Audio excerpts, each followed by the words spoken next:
ইমাম বুখারী রহমতুল্লাহ আলাই, বুখারী শরীফের নাম আপনারা সবাই জানেন। ইমাম বুখারী রহমতুল্লাহ আলাই 8 বছর বয়সে অন্ধ হয়ে গেছিলেন। অন্ধ হয়ে যাওয়ার পরে উনার মা লাগাতার লম্বা সময় 2-2.5 মাসের চাইতে বেশি সারা রাত চোখের পানি ফেলে সেজদায় লুটিয়ে আল্লাহর কাছে কেঁদেছেন আর বলছেন, আল্লাহ, আমি আমার সন্তানটাকে রবের হাদিস শেখাবো, আলেম বানাবো, আর আপনি সে তো চোখে দেখছে না মাওলা, হঠাৎ আমার ছেলেটা যদি অন্ধ হয়ে যায় তাহলে আমার এই স্বপ্ন বাস্তবায়ন হবে কিভাবে? আমার তো স্বামী নাই, ছেলেটার তো বাবা নাই, আমার এই এতিম সন্তান, আল্লাহ আপনি বঞ্চিত করিয়েন না। কসম আল্লাহর, সব আলেমকে জিজ্ঞেস করেন। ইমাম বুখারী রহমতুল্লাহর মায়ের কান্নায় একদিন রাত্রিবেলা ওনার মা ইব্রাহিম আলাইহিস সালামকে, নবী ইব্রাহিমকে স্বপ্নে দেখছে। ইব্রাহিম নবী স্বপ্নে সরাসরি বলছে ইমাম বুখারীর মাকে, মা তোর চোখের পানির বরকতে আল্লাহ তোর সন্তানের চোখের আলো ফিরায় দিছে। পরের দিন সকালবেলা ইমাম বুখারী রহমতুল্লাহ আলাইহি ঘুম থেকে জেগে বলতেছে, মা আমি তো গোটা দুনিয়া দেখি না। মা তো তাকে বলে, বাপ, আপন সন্তান এক ওয়াক্ত নামাজ পড়ে না, চেহারা দেখলে, চুল দেখলে বোঝা যায় না মানুষের সুরত, মুসলমানের কোনো চিহ্ন। এমন দুঃখজনক দৃশ্য একজন মুসলমান বাবা মেনে নিচ্ছে কিভাবে? মা মেনে নেয় কিভাবে? পাগল হয়ে যাওয়ার কথা ছিল যে আমার জীবনের আর রইল কি তাই? আমার স্ত্রী সন্তানই যদি হয় খোদার নাফরমান, আমার আর কি রইল? রাসূলুল্লাহ সাল্লাল্লাহু আলাইহি ওয়াসাল্লামের হাদিস, যেই পুরুষ, যেই অভিভাবক তার স্ত্রী সন্তানের জন্য অশ্লীলতা, বেহায়াপনা, হারাম, নাপাকি, নাজায়েজ মেনে নেয়, কসম খোদার, নবী বলছে তাকে বলে দাইয়ুস, তার জন্য জান্নাত হারাম। হ্যাঁ, যার ঘরে আজ 10 বছর ধরে টেলিভিশন চলতেছে, আমনের বেডি আর আমনের জিফুত, আমনের ঘরে আমনের টাকা দিয়া বিদ্যুৎ বিল দেন আমনে, ডিশের বিল দেন আমনে, আপনার ঘরে আপনার টাকা দিয়া আপনার বউ বাচ্চা আজকে 10 বছর 20 বছর আপনার ঘরে প্রতিদিন রঙিন টেলিভিশনে নাচ গান নর্তকীর ছবি দেখে। আপনি সাফ কথা আপনি মেনে নিচ্ছেন, আপনি দেখতেছেন এটা যে 20টা বছর 10টা বছর ধরে যতবার টেলিভিশন ডিস্টার্ব হয় আপনি মিস্ত্রি এনে ঠিক করে দেন, আপনি ঠিক, আপনি বিল দেন, আপনি ডিশের বিল দেন, বিদ্যুৎ বিল আপনি দেন। আপনি মেনে নিচ্ছেন আপনার স্ত্রী সন্তান নর্তকী দেখবে, নাচ দেখবে, জিনা ব্যভিচারের দৃশ্য দেখবে, উলঙ্গ ছবি দেখবে, হিন্দি সিরিয়াল দেখবে। আমি মেনে নিলাম, এই যে পুরুষ এটা মেনে নিচ্ছেন, যাদের ঘরে এভাবে দিবানিশি চলছে, আপনারা দাইয়ুসের অন্তর্ভুক্ত কিনা আলেম থেকে জেনে নিয়ে, নাই তো দাইয়ুস কইব কারে, আপনি বুঝে নিয়ে।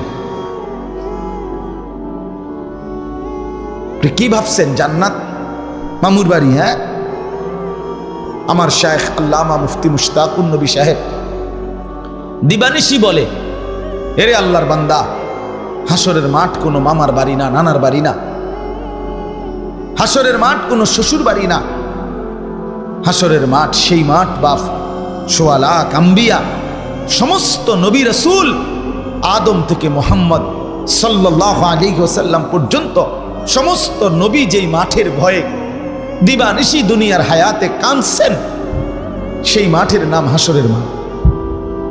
সমস্ত সাহাবী, তাবিঈ, আউলিয়া, সমস্ত নেককার বুজুর্গ যে মাঠের ভয়ে অন্তরে সর্বদা কাঁপছেন, ভয় পাইছেন, কাঁদছেন, সেই মাঠকে বলে হাসরের মাঠ। আমরা কিতাবে পড়ছি হযরত আবু বকর সিদ্দিক রাদিয়াল্লাহু তাআলা আনহু ইন্তেকালের পূর্বে মাঝে মাঝে এরকম গাছের পাতা টানতেন, ছিটতেন আর বলতেন, হায় আমি যদি এই গাছ হতাম, আমাকে যদি কেটে ফেলে দিত, লাউ কুনতু শাজারাতান তু'দাদু, আমি যদি গাছ হতাম, আমাকে যদি ফেলে দিত কেউ, আমি যদি পাতা হতাম, আমাকে যদি কেউ ছিঁড়ে ফেলে দিত, আমি যদি আসরের মাঠে না যাইতাম।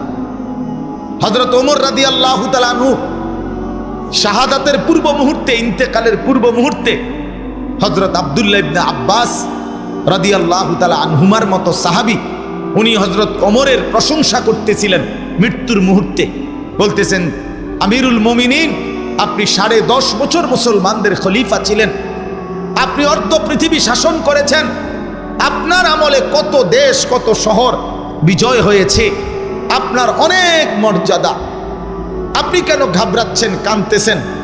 কসম আল্লাহর, আমরা কিতাবে পড়ছি হযরত ওমর রাদিয়াল্লাহু তাআলা আনহু বলছে, ইবনে আব্বাস দোয়া করো আমার সারা জিন্দেগীর এই মেহনতের বিনিময়ে আল্লাহ যদি কমপক্ষে আমার গুনাহ এবং নেকি বরাবর করেও যদি আমারে ছাইরা দেয় তাইলেও আমি সন্তুষ্ট। লা আজরা ওয়ালা ভিজরা, হিসাবের মধ্যে যেন দূর হয় যে আর নেকিও নাই তবে আর গুনাহও নাই, কমপক্ষে যদি দূর হয় আমার সারি। ওমরের মতো সাহাবী বলছেন, বাপ আখিরাতটাকে খামখেয়ালি মনে করছেন আপনারা মুরব্বীরা, আপনারা চা দোকানে জিন্দেগি শেষ করে দিচ্ছেন, কি ভাবছেন আসলে আখিরাত? আমি বুঝি না। 60 বছরের বুড়া মানুষ এখনো বিড়ি সিগারেট খায়, আরে এই চাচা আখিরাত কি বুঝলা যে এতটা বছরে? 60 বছরের বুড়া মানুষ এখনো চা দোকানে বসে রঙিন টেলিভিশনে নাচ গান দেখে। আহা চাচা, আপনি কি বুঝলেন চাচা? আজকে এতদিনও আপনি আখিরাত বুঝলেন না? আজকে এত বছর পরেও কবরের ভয় আসলো না? আহা মুসলমান, আর আসবে কোন দিন? আর কে বললে, আর কখন বললে আল্লাহর কোরআনের চাইতে দামি আর কোন কথা বললে আমরা বুঝতাম? কোরআনুল কারীমে আছে, আল্লাহ বলছেন, ফাবিআইয়ি হাদিসিন বাদাহু ইউমিনুন। এই যে আল্লাহ বলছে, বান্দা বলো তো এর চাইতে, এটাই কোরআনকে বলছে আল্লাহ বলছে, আমার বান্দা বলো তো এই কোরআনকে বাদ দিয়ে এটার পরে আর কি বললে, কোন কথাটা বললে ইউমিনুন, তোমরা ঈমান আনতা বান্দা, আমারে বলো না আমি আর কি বললে বিশ্বাস করতাম, বলো বান্দা। এই কোরআনের পিছনে আমার বন্ধুর 23 বছরের মেহনত, এই এক কোরআন বুঝায় দিতে গিয়ে আমি আমার বন্ধুর পিঠ থেকে তায়েফের অঝরে রক্ত ঝরিয়েছি, আমার বন্ধুর দান দান শহীদ হয়েছে, জমিন রক্তে ভিজে গেছে, আমার বন্ধু পেটে পাথর বাঁধছে, 3 মাস ঘরের চুলায় আগুন জ্বলে নাই, আমার বন্ধুর চোখের সামনে তার সাহাবীদের লাশ, যুদ্ধের ময়দানে শাহাদাতের লাশ তরফাইছে, রক্তে ভাইসা গেছে, বন্ধু আমার নিজের চোখে দেখছে। এত কষ্ট, এত ত্যাগ, এত তিতিক্ষা, এত কোরবানির বিনিময়ে আমি আল্লাহ তাআলার কি বললে বান্দা বিশ্বাস করতাম? আর কিভাবে বললে বলেন? রাত গভীরে বলেন। আমার এতগুলো কথার অর্থ এটাই, আপনার দিলে শুধু একটু বিবেক জাগানো, একটু নড়ে ওঠেন, এই বাপ একটু নড়ে ওঠেন, নিজের দিলকে একটাবার প্রশ্ন করেন, আসলে কেন বিড়ি খাচ্ছেন? কেন চা দোকানে নাচ গান দেখেন? ও বাপ, কেন দাড়ি কাটেন? কেন? কারে সুন্দর দেখানোর জন্য? দাড়ি কাটা চেহারা সুন্দর না বাপ।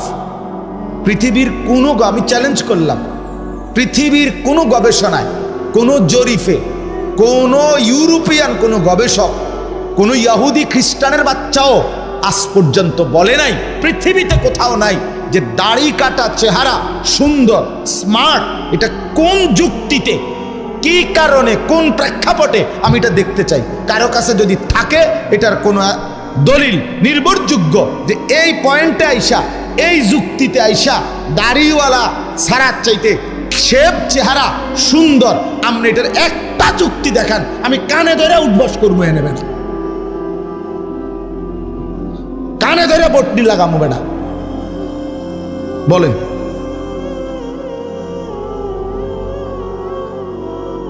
কোনো যুক্তি নেই, কোনো মানে ন্যূনতম কোনো যুক্তি, একটা মানুষের একটা যুক্তি থাকে, কোনো যুক্তি নেই। দাড়িবিহীন চেহারা সুন্দর নয়, সারা পৃথিবীকে চ্যালেঞ্জ করল, দাড়িওয়ালা চেহারা সুন্দর। দাড়িওয়ালা চেহারা দেখে পৃথিবীর ইতিহাসে 40 জন সুন্দরী সম্ভ্রান্ত রাজবংশীয়া নারী এক দাড়িওয়ালা যুবকের চেহারা দেখে এক নজর এক পলক শুধু হাইটা গেছে, এক নজর দেখাই হাতের আঙ্গুল কাইটা ফেলছে। সেই যুবক দাড়িওয়ালা যুবক ছিল, সেই যুবক সেই বলা যুবক না। আর এর বিপরীতে দাড়িবিহীন কোন বেড়াইতে দেখে এরম কারবার হইছে, এটি রূপকথার মধ্যেও নাই, হাট্টিমাটিমের বইয়ের মধ্যেও নাই, কোন সিনেমাতেও নাই এমন ঘটনা। জি না, ঠাকুরমার জুলির মধ্যেও নাই। আমি ঠাকুরমার জুলি পড়ছি ছোট থাকতে, বেহুলা লক্ষিন্দরের গল্প বই পড়ছি, হ্যাঁ রহিম রুব্বানের কাহিনী পুরাটা পড়ছি। কথা সত্যি কথা। এই জন্য আমি বলতে চাচ্ছি, আপনি বলেন এটা ফিরতেই হবে বাপ, আমরা ফিরতেই হবে। আমাদের গন্তব্য আখিরাত। আমাদের গন্তব্য কি বলেন না দোস্ত? আমার পাশ কাইটা গেলে হবে না বন্ধু। আপনি আমারে পাশ কাইটা গেলেন, আমি আপনারে পাশ কাইটা গেলাম, এটা তো আমি আর আপনি। আমার কাছে আপনি ঠেকানা, আপনার কাছে আমি ঠেকানা, কিন্তু আমরা সবাই আল্লাহর কাছে ঠেকা। ওয়াকুল্লুহুম আতিহি ইয়াউমাল কিয়ামাতি ফারদা। রব্বুল আলামিন বলে সকলকেই আল্লাহর সামনে কিয়ামতের দিন একজন একজন করে এসে দাঁড়াইতে হবে। কয়জন কয়জন? ফারদান ওয়াহিদান, একজন একজন।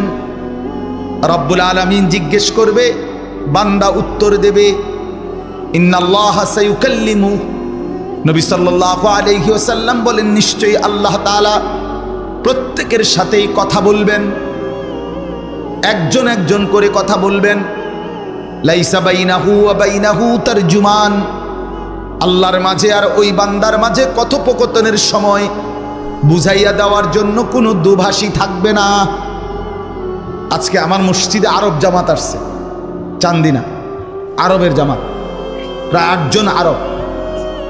তো আমি জুমার পরে ওনারা কথা বলছে, তো জামাতের আমির সাহেব, আরবি আমির সাহেব, উনি আমারে বলছে যে হযরত আপনি তর্জমা করেন। তো আমি তর্জমা করছি, মানে ওনারা যেটা আরবিতে কইছে এটা আমি আমার মুসল্লি করে বুঝাইয়া কইছি। এই যে দোভাষী তর্জমা করে বললাম, রাসূলুল্লাহ সাল্লাল্লাহু আলাইহি সাল্লাম বলেন আল্লাহর মাঝে এবং বান্দার মাঝে বুঝাইয়া দেওয়ার জন্য কোনো দোভাষীও থাকবে না, সরাসরি মুখোমুখি আল্লাহ জিজ্ঞেস করবে, বান্দা উত্তর দিবে। খামখেয়ালি না, কোনো খামখেয়ালি নেই।